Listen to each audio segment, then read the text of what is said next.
I've been speaking to the father of the bride and my best man, and we reckon we can cut the speeches down to an hour and a half. So we're all good there. Now I must admit, I was getting nervous about a public speech. I usually shy away from them, but my mum insists that I did a fantastic job of the reading at my first Holy Communion. So I'm hoping to make a 2 out of 2 here. There's a few special people that deserve a mention this evening. Susie and Mal, thank you so much for being such a wonderful host. Susie, you're hiding over there. This venue is absolutely beautiful. From the first moment we met you and walked around Lidington, we knew this was going to be the place for us. So thank you so much for everything. To our chef, Chris, who is obviously hiding in the kitchen, and his team, we know that the food is going to be absolutely beautiful, so thank you so much. Thank you, Chris. Thank you so much for all your hard work. To Pia and Max, our incredibly talented photographer and videographers. Your energy and enthusiasm is absolutely infectious. Thank you so much for everything, guys. You've been absolutely fantastic.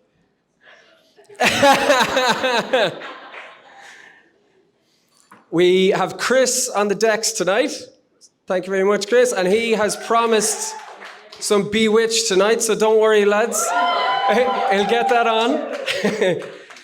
Thank you very much to Sean Gaffney, our MC. Now, funny thing about Sean, he was absolutely devastated when we chose today to celebrate our wedding, because today is his birthday. So happy 37th birthday to Sean. Of course, the most important people here tonight are our friends and our family. It means so much to us that you've traveled such a long distance to be with us today, and we're incredibly grateful for your presence on this special occasion. We've got Chris and Ashley from Canada. We've got Patrick and Anya all the way from Australia.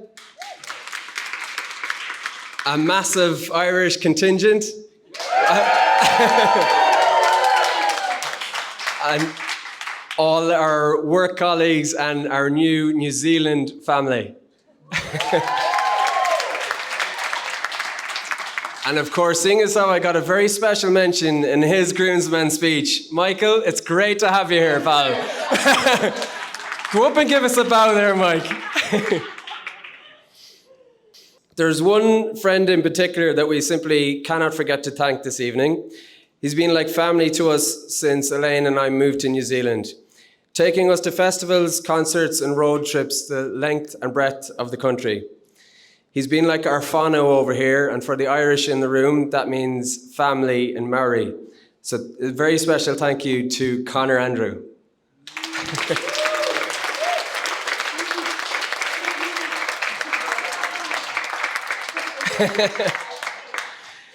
Finally, I'd like to mention somebody who wasn't able to make it here today, but is certainly in our thoughts.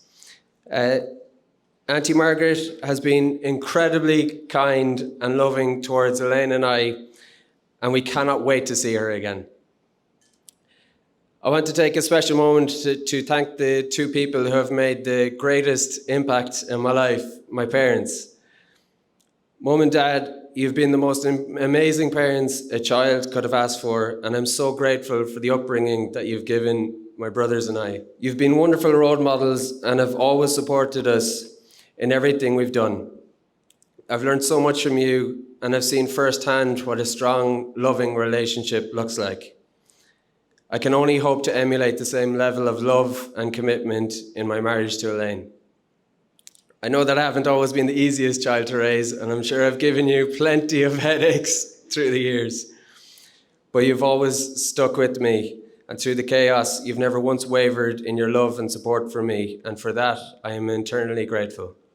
I'd like to take a moment to express my gratitude to the Shaws for welcoming me into their family. I've always felt a warm welcome in your home, and you've made me feel relaxed and comfortable. And for that, I'll always be grateful. Although having said that, if it'd be even nicer if you could swap out the maroon of Westmeath for a nicer shade, maybe like always. I'd like to thank my mother-in-law, Helen, for passing on such wonderful traits to her daughter. Her kindness, her humour, although unfortunately her mother's habit of buying far too many pairs of shoes seems to have also slipped through the gene line. But I must commend you both and thank you for raising such a wonderful daughter. And I promise to give her the love and protection you wish for her. When Elaine and I were leaving for New Zealand, I remember standing in the departures lounge at Dublin Airport. We were saying our goodbyes, Elaine, Helen and I, and we were leaving on a 1-year visa. And Helen turned to me and warned me, "Bring her back, Dave." Well, that was 5 years ago, so I haven't quite got around to that, Helen. I do apologise. And there's also another cause for celebration in the Shaw family, so I'd like everyone to raise a toast to the first grandchild of the Shaw family, baby Noah. Virtual. We'll blame the best man for that one. To the bridesmaids, Alma and Rachel, thank you so much for travelling all the way from Ireland to be here and for the continued support you've given Elaine throughout. Trying to sort out outfits and organising all of this is a daunting task at the best of times, never mind having a time difference and 18,000 kilometres in between. So thank you so much, and you both look absolutely beautiful.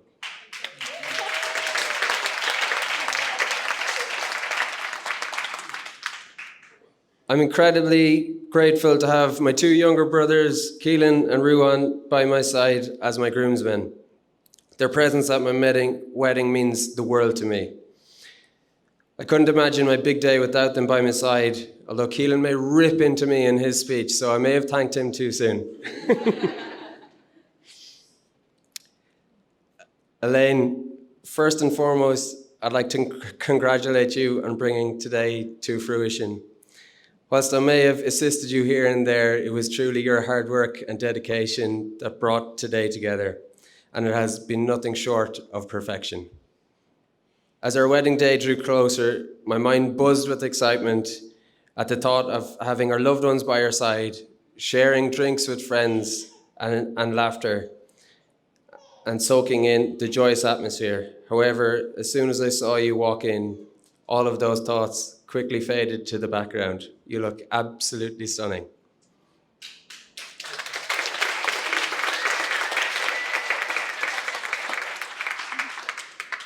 Over the past 7 years, I've learned so much about Elaine. She's achieved so much since arriving in New Zealand, and I'm incredibly proud of her.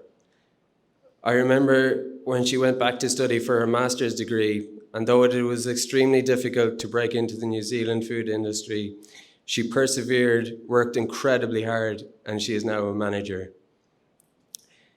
We've already shared some incredible memories together. However, I know that our journey is only just beginning, and I can hardly wait to see what the future has in store for us as a married couple. Let's all raise a glass in a toast to my new wife. I'll pass you back to Sean. I don't know where he's gone. He's hiding somewhere. You have a long trek now to PJ down there. All right, give it up for the best, or the groom.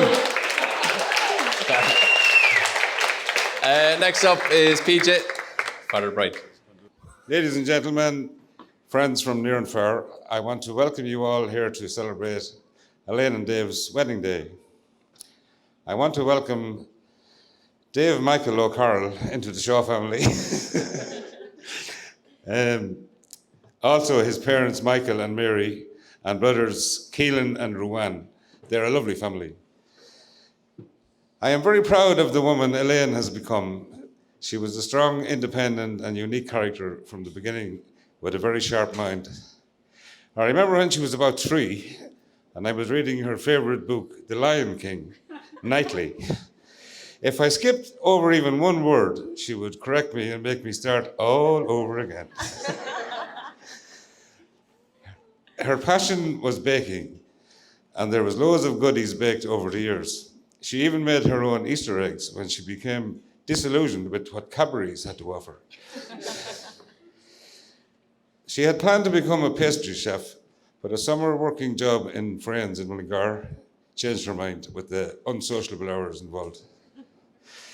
Science was the route she took in the end, and she spent 4 years in Galway studying, partying, and having the crack. Sport played a big part in Elaine's life. She started Irish dancing at about age 4. Sundays were spent travelling to feises around the country. Next came gymnastics, and she represented Westmeath for 6 years on the trot in Mosney. She played camogie with Crookedwood and football with Multi, where she was known as Maradona for her skills and scoring abilities. During her years in Wilson's, she played hockey for the school, and she even dabbled in cricket. When she was about 15, I was playing hurling with her on the lawn. She was taking shots, and mid-session she hit a bullet of a shot. I dislocated my little finger, catching the bloody sliotar. I knew then that my work was done as regards coaching her.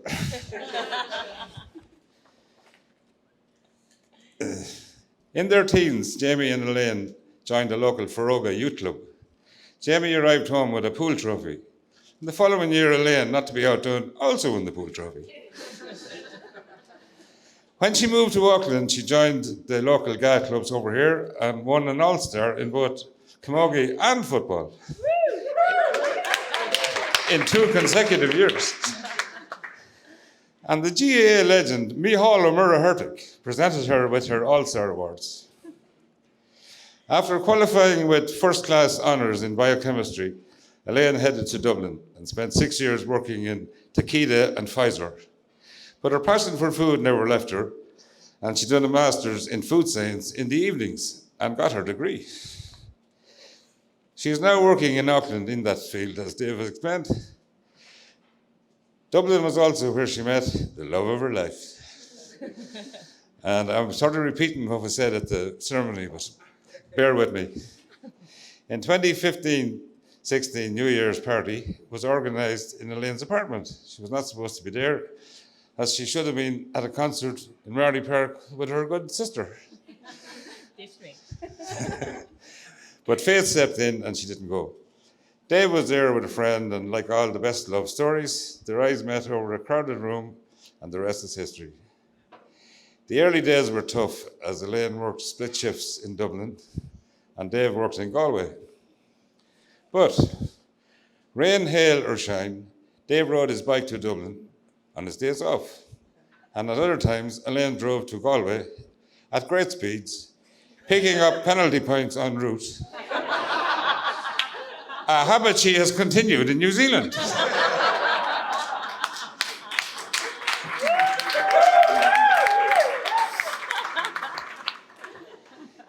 In 2018, they decided to make the move to New Zealand and see if faraway hills were really green. COVID followed and lockdown for 3 years. Dave and Elaine have made a life for themselves here in New Zealand and are big into the outdoors, hiking, etc. Well, romantic Dave took Elaine to the top of a mountain by helicopter and proposed. Not only that, he made the engagement ring using his engineering skills, shipping the diamond from New York. Now beat that, lads, for a proposal.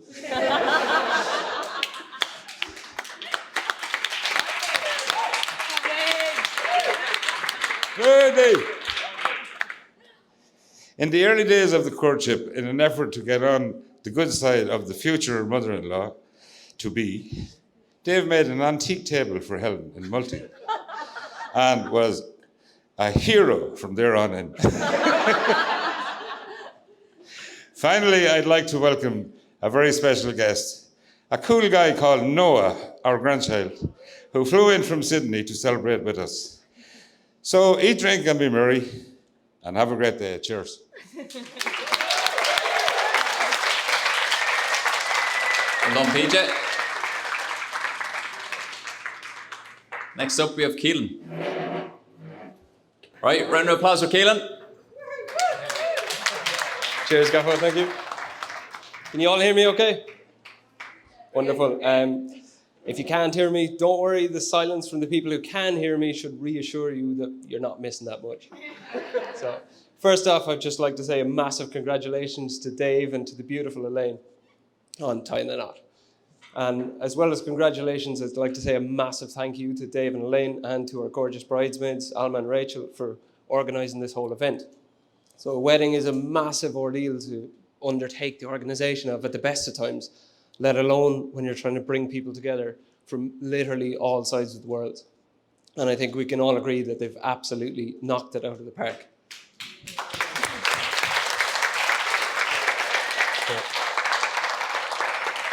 I'd like to say thank you also to our hosts, Mal and Susie, for this beautiful venue and all of the advice and the steer that they've given to organising this whole day. I think a further little hat tip is in order as well to Dave, as I'm told that he's just dotting the I's and crossing the T's on a once-in-a-lifetime surefire crypto investment. It's the fifth one this year. Joking aside, Mum told me a story a couple of weeks ago that I think gives a good insight into Dave's character, and I'd like to share that with you guys. I remember it firsthand, of course, because I was about 12 months old at the time. And so we were at childcare, and Mum came to pick me up sometime in the middle of the day to go to an appointment. Dad comes along to pick up Dave later that day after work and bring him home. And Dad had decided that it was about time to start training Dave in the art of being a wind-up merchant. So now you know where he gets it from. Anyway, they're turning up the driveway, and Dad turns to Dave and he says, I'm after forgetting Keelan. We left him behind, but sure, look, we're home now and it's a bit late. We may as well just leave him there. And Dave being Dave, he turns to Dad, he gets really upset, he breaks down into tears and he immediately starts arguing with him. And he says, we can't leave him there, we have to go back. It's absolutely out of the question. Dave was about 3 years old at the time, and even back then, he was always looking out for those around him.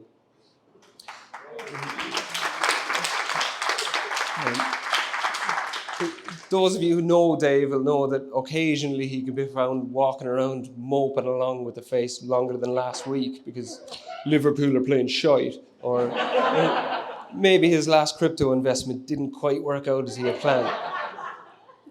But, to be fair to him, Dave can usually be found in the middle of a room if it's at a party or at work.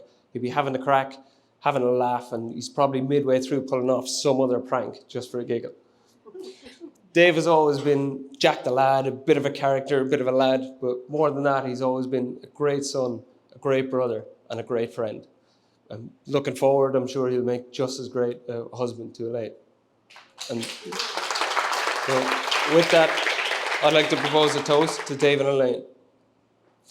So whether they're at home doing renovations, if they're off kayaking, hiking, skiing, or on some other adventure, maybe they're out on the playing field winning another match, or maybe they're just kidnapping another neighbour's cat. So from the bottom of our hearts, we wish them all the best. To Dave and Elaine.